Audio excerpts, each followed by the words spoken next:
నమస్కారం. గత 50 సంవత్సరాలుగా తెలుగు వారందరూ ఏకమయ్యేందుకు శ్రీ రామోజీరావు గారు చేస్తున్న నిరంతర కృషి విలువ కట్టలేంది.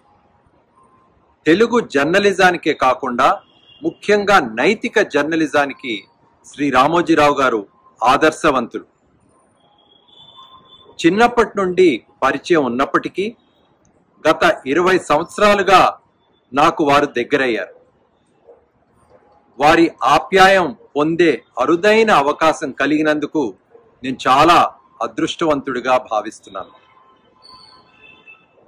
యునైటెడ్ కింగ్డమ్ నుండి భారతదేశానికి అమ్మకి రొమ్ము క్యాన్సర్ వచ్చినప్పుడు నేను వచ్చేస్తున్నానని తెలుసుకుని చాలా గర్వపడ్డారు.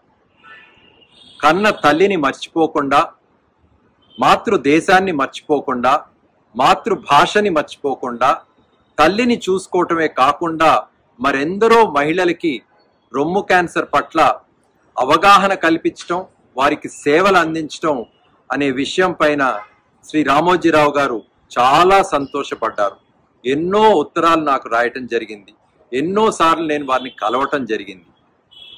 రొమ్ము క్యాన్సర్ పట్ల మొట్టమొదటిసారిగా మన తెలుగు రాష్ట్రాల్లో అవగాహన కల్పించేందుకు ఈనాడు ద్వారా, ఈటీవీ ద్వారా నాకు ఎన్నో అవకాశాలు వారు నాకు ప్రసాదించారు.